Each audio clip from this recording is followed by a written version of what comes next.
What's going on, friends? We got ourselves a Paradox Power, the next Doctor Who Commander deck. Let's open it up. What's inside?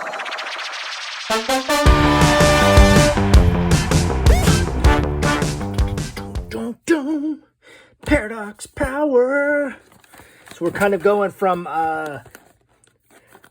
Amazon price least to most. We did villains yesterday. We're doing Paradox Power. What is this? The 13th Doctor today. We'll get through this week.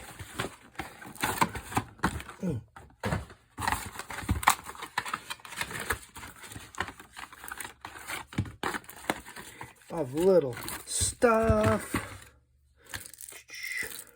Boom, by little. Boom.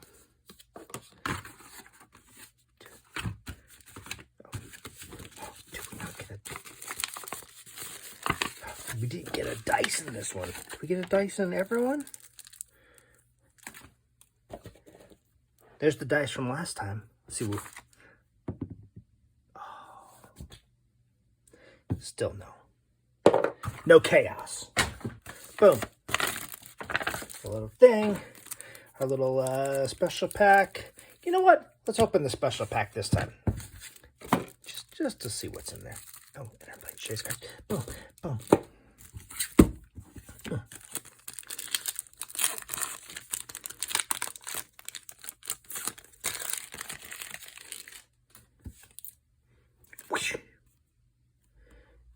Boom. Boom. A Shod. Oh, that was from the deck yesterday, right? And then a Nardole. Resourceful Cyborg.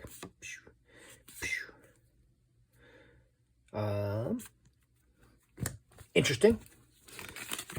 None of the super swirly power cards. Paradox Power. Boom. Boom. Boom. Okay.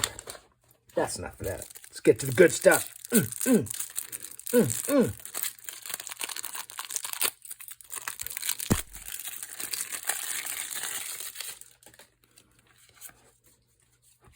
case you want to learn how to play, there's the QR code. Scan it, quick. That's all the time you get. So here we go. Hard card. Boom. We got 13th Doctor. Legendary creature. Whenever you cast a spell from anywhere other than your hand, put a 1/1 counter on target creature. Team TARDIS. At the beginning of your end step, untap each creature you control with a counter on it.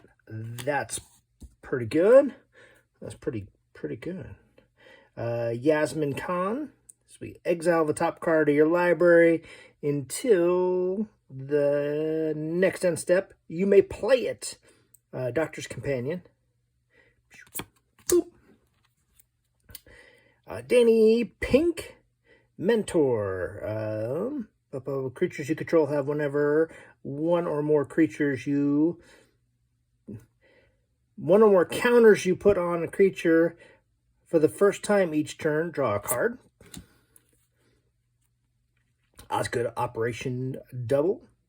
When you cast a spell, create a token that's a copy of it, except for that it's legendary. It isn't legendary. Well, that would make it bad. Add colorless, spend this mana to cast an artifact spell, activate this ability only for an artifact. Twice upon a time. Cool, I like that they're doing the little storybook ones. Become a pilot. Enchant non-commander creature you control, enchanted creature. Oh, yeah, I would steal their commander. That's what you do. Steal them. Boom. Quantum Misalignment. Create a token that's a copy of a target creature you control, except for it isn't legendary, with rebound. Nardole. Oh, hey, that's what we just pulled there. Add blue for each counter on Nardole. Spend this mana only to cast non-creature spells. Undying. Oh, pretty good. They bring a lot of like old abilities back, and they work with like the theme of the stuff. Undying, that works. Creature your opponents control have haste. Duh, man, let's work on the reading. Okay, swoop, whoop, whoop. Flatline.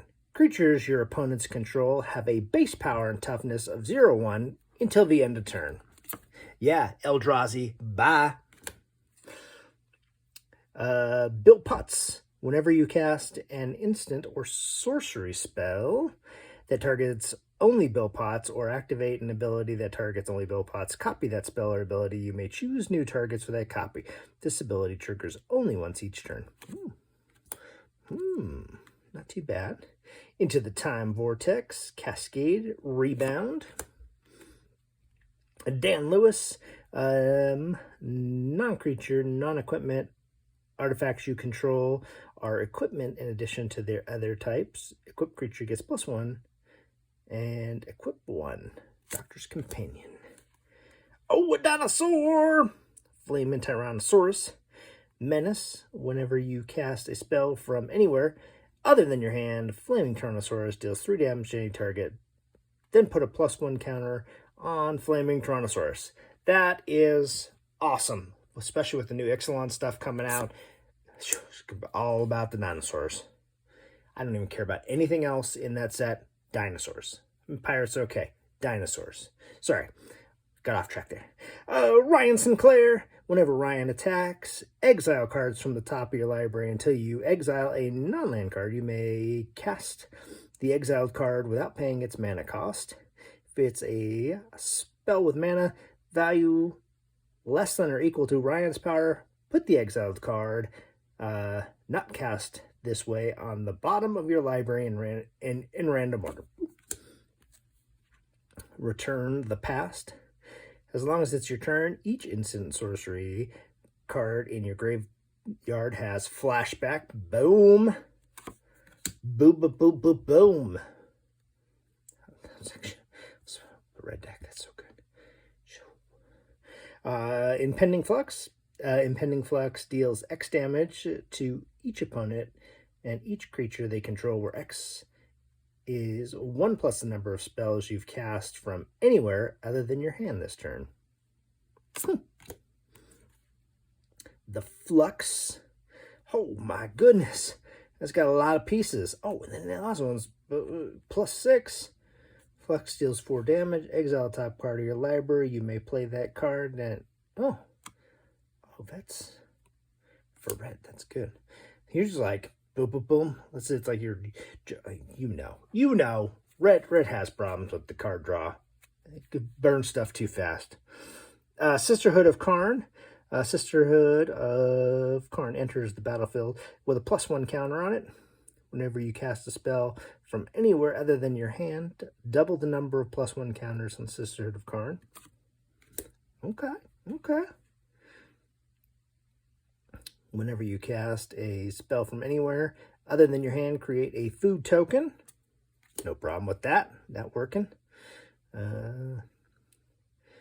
Vigor, Trample, Haste. When this attacks, put a +1 counter on each human you control. Oh, that's good. Alien. What? Alien zombie. Soldier. The Foretold Soldier must be blocked if able. The Foretold Soldier can't be blocked by more than one creature. Whenever the Foretold Soldier deals damage, exile it face down. It becomes Foretold. 6/6. Fugitive of Judoon. Create a 1/1.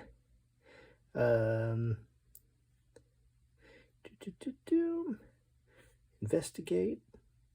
You may exile human you control and an artifact you control. If you do, search your library for a doctor card. Search is always good. Always good. River Song. Meet the Reserve. And then spoilers. Madame Vastra. Partner with Jenny Flint. Madame Vastra must be blocked if able. Whenever a creature dealt damage by Madame Vastra dies this turn, create a clue token. Boom, boom. Oh, hey, there's Ginny Flint. Boom, boom. First strike, training. Whenever you sacrifice a clue or food, put a +1 counter on another target creature you control. Well, you're obviously putting it on that one, right? Wouldn't that make sense? They're partners. Strax, Alien Cleric, Vigilance, Trample, Grenades, sacrifice an artifact, choose a player at random. When you do, Strax fights another target creature that player controls. Glory in Battle, whenever Strax deals damage to a creature, put a +1 counter on Strax. Starts off with a 5/5, not too shabby. The 12th Doctor, first spell you cast from anywhere other than your hand. Each turn has Demonstrate, and then whenever you copy a spell, put a +1 counter on the 12th Doctor. Fugitive Doctor. When the Fugitive Doctor enters the battlefield, investigate. When the Fugitive Doctor attacks, you may sacrifice a clue token. When you do, target instant or sorcery card from your graveyard gains flashback. A lot of flashback. A lot of like reusing stuff. Blue and red both need that. At the beginning of combat, your turn, put your choice of a +1 counter, first strike, vigilance, menace counter on me, the Immortal.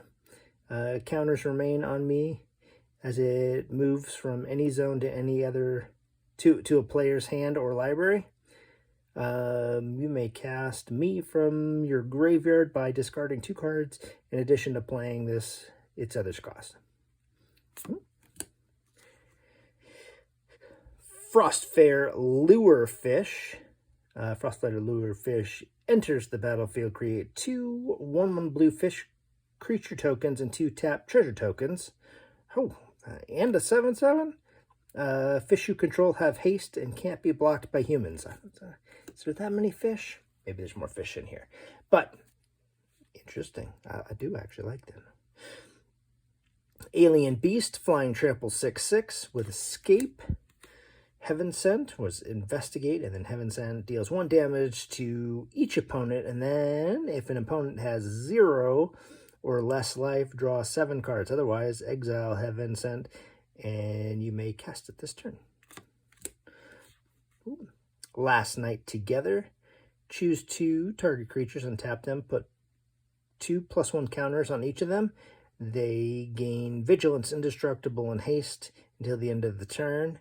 After the main phase, there is an additional combat phase. Oh, that card is super fantastic. Whew, I don't know. Maybe not even in this deck. You red-green? Yes. That card's good. Riversong Diary.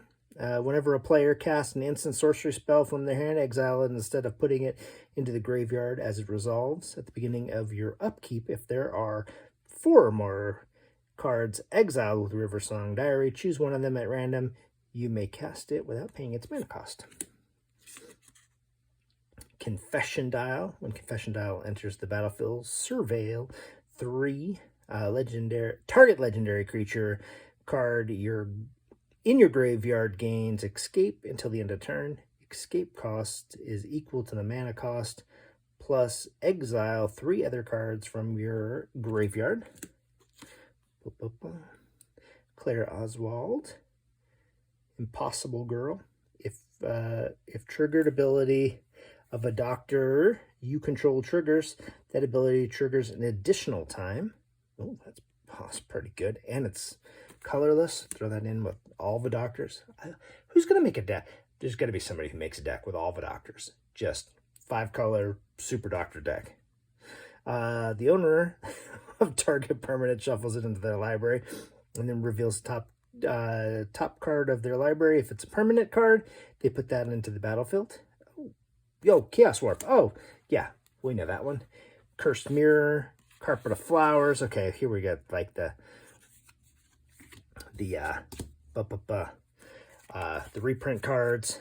Mana Base. We've got Let's our mana base as good as it was on the last one. Snarl, Grove, Desolate Lighthouse, Vale, Craig, Temple, Cinderglade, Sheltered Thicket, Nether Temple, Snarl, Coast, Islet, Game Trail, Exotic Orchard. These decks have such a good mana base. I hate that the temples come into play tapped, and I hate that they've been reprinted 7,000 times. But yeah, great mana base. Psychic Paper. As Psychic Paper becomes attached to a creature, choose a creature card name and creature type. A creature has Ward 1, can't be blocked, and its name and creature type are the last chosen name and creature type. TARDIS, flying vehicle, boom. Sonic Screw. Oh, hey, there's the Sonic Screwdriver. Add 1 mana of any color, untap another target artifact, scry 1, and target creature can't be blocked this turn. That's all appropriate. It's exactly what you got. The Sonic Screwdriver has, multiple abilities. Yeah, so it works. Start the TARDIS. Surveil 2, then draw a card. You may planeswalk and then jumpstart. Surge of Brilliance. Araxa, Empress of Mars. Another alien. Boom. Memory Worm. Alien Worm. Decaying Time Loop. The Joran Witness. The Jerian. Truth or Consequences. Bigger on the inside. Wreck and Rebuild. An Arcane Signet. Soul Ring. Ponder. Think Twice. Preordain. Throne of Chaos. Cultivate. Search for Tomorrow. Farseek. Oh, that's a cool Farseek. I like that. Beast Within. Oh, that's a cool card too. I like that. It's a very cool picture. Growth Spiral. Talisman, Rogue Passage, Bivouac, Reliquary Tower. I do like that Reliquary Tower too. Sorry, gotta go faster. Boom. Path of Ancestry, Command Tower, Cemetery. Boom, more land. I really do like the mana base they've got on these. I like that land. I like the little land with the little TARDIS in. Kind of not as cool as the land with the little Godzilla in it, but very cool. I think that was very clever way to do the little basic land. Like I said, I feel like the basic land people are going to search for just because they're going to need 20 of them to make a deck or whatever. Alien, boop, Alien Warrior, copy, humans. There's a fish. Boom, do treasure, food. Yeah. I liked the, just from looks, I liked the villain deck from yesterday a little bit more. It looked like a little bit funner to play right out of the box. I'm not the hugest fan of blue, but yeah, this looks good. I usually, just my personal play style, not a whole lot of graveyard interaction, but I definitely know there's people who love it. So, yeah, this looks good. Not really my style, but hey, you give me your opinion. And if nothing else, at least now you know what's in it if you decide to pick it up. Thanks, guys.